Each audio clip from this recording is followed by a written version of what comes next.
Plutôt que de ranger votre sac à dos ou votre tente de camping, eh bien vous pouvez désormais les louer. C'est ce que propose une toute nouvelle plateforme baptisée Make It Travel. Regardez.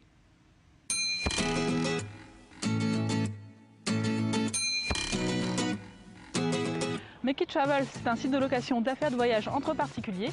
Ça permet d'économiser avant de partir en louant au lieu d'acheter, de gonfler son budget loisir en mettant en location ses affaires et de rencontrer des voyageurs pour échanger des bons plans. Mais Make It Travel n'est pas qu'un simple site de location.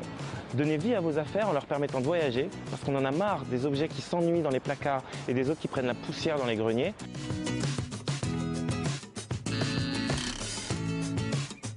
Lorsqu'un objet part en voyage, le locataire prend une photo de l'objet en mode selfie.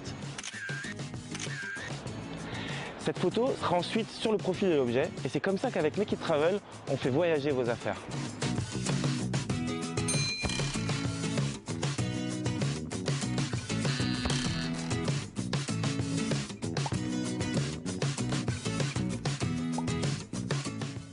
Et avec nous pour en parler, Anne-Laure Chaureau, bonjour. Bonjour. Alors on vous a vu dans la vidéo, vous êtes à l'origine de cette application qui va certainement plaire aux vacanciers. Comment vous est venue l'idée de la créer ? Alors en fait, c'est quand moi je suis partie en voyage il y a à peu près un an. Avant de partir, j'ai dû tout acheter neuf. Ça m'a coûté, je sais pas combien, j'ai même pas envie de compter. En revenant de voyage, justement, tous ces objets que j'avais achetés, je les ai rangés dans mon placard. Et je me suis dit, mais j'ai acheté tous ces objets, maintenant ils vont dormir, ils vont rien faire. Et je me suis dit, il y a sûrement des gens en fait qui auraient besoin de ce type d'affaires que j'avais acheté, donc sac à dos, caméra, guide touristique, pour juste quelques jours ou quelques semaines et qui n'ont pas envie d'investir autant que moi j'avais investi. Et là, je me suis dit, mais je pourrais très bien leur louer parce que comme ça me permettrait moi de rentabiliser mes affaires et eux de les payer moins cher et juste les utiliser en fait au lieu de les posséder et après comme moi les ranger dans leur placard. Alors vous proposez différents services à travers cette plateforme. On voyait aussi l'envie de faire rencontrer. Est-ce que vous pouvez nous en parler ?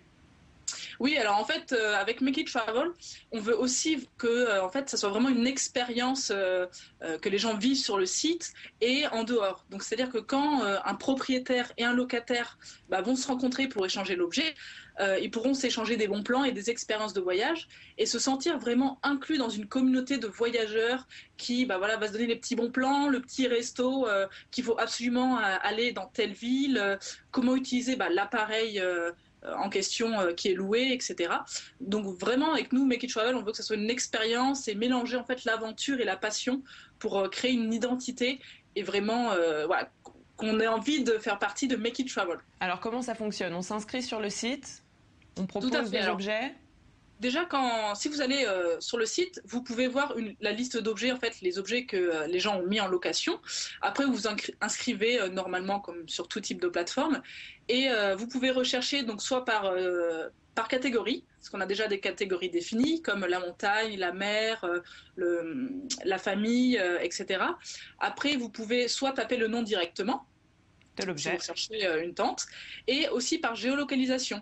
Donc si vous décidez, si vous savez que vous allez dans telle ville et vous vous dites je sais pas trop ce que je vais faire, j'hésite entre ça et ça, vous regardez sur la carte, vous voyez en fait dans la ville s'il y a des gens qui proposent du matériel et vous pouvez dire oui tiens il y a cette planche de surf à Biarritz qui a 10 € par jour par exemple, tiens ça me dit bien d'essayer du surf, je vais pouvoir louer la planche parce qu'elle est à l'endroit où je veux aller. Et alors pour les loueurs comment ça se passe ? Les objets sont assurés ?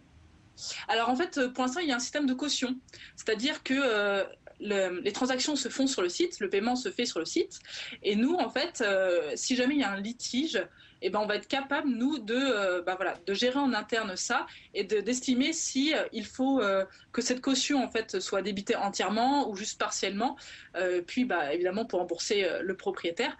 Et pour ça, on a mis en place aussi un contrat de location qui fera foi en cas de litige, où dessus il y a l'état de l'objet, si avant il était neuf, il est rendu abîmé ou pas. Très bien. Et aujourd'hui, vous comptez beaucoup d'utilisateurs. Vous êtes uniquement en France ou vous vous trouvez ailleurs ?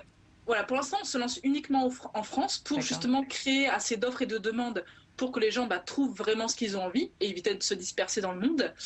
On a lancé la plateforme il y a une semaine et déjà en une semaine, on a facilement une centaine d'objets qui ont été mis en location et quasiment autant d'utilisateurs. Alors parlez-nous de ces objets. On peut vraiment tout mettre en location ou on a certaines limites ? tout ce qui est relatif au voyage. Et après, pour tout ce qui est objet, que je dirais armes blanches, comme on peut penser les couteaux suisses, etc. Pour l'instant, justement, on est en train de voir si c'est légal ou pas. Donc pour l'instant, on ne conseille pas forcément de les mettre. Et mais sinon, après, tout ce qui est type d'objet pour le voyage, donc un sac à dos, une tente, un sac de couchage, une planche de surf, des skis. On a aussi tout ce qui est vélo, appareil photo, et aussi pour la famille, que ce soit un siège bébé ou un coffre de toit. Voilà, tout ce dont vraiment on a besoin en voyage. Alors c'est peut-être un peu frais, mais est-ce que vous comptez déjà faire évoluer la plateforme? Ah oui, tout à fait, tout à fait. Vers de la location de maison, par exemple? Alors pour l'instant, on veut vraiment se focaliser sur les objets en eux-mêmes. On n'a pas encore pensé à tout ce qui pourrait être immobilier, parce que il y a déjà beaucoup de boîtes sur ce créneau. Mais sinon, d'un point de vue évolution de la plateforme par rapport, on va dire, à l'extension en Europe et à l'international, ça évidemment on y a pensé, parce que quand on parle voyage, on ne peut pas se limiter juste au pays dans lequel on est.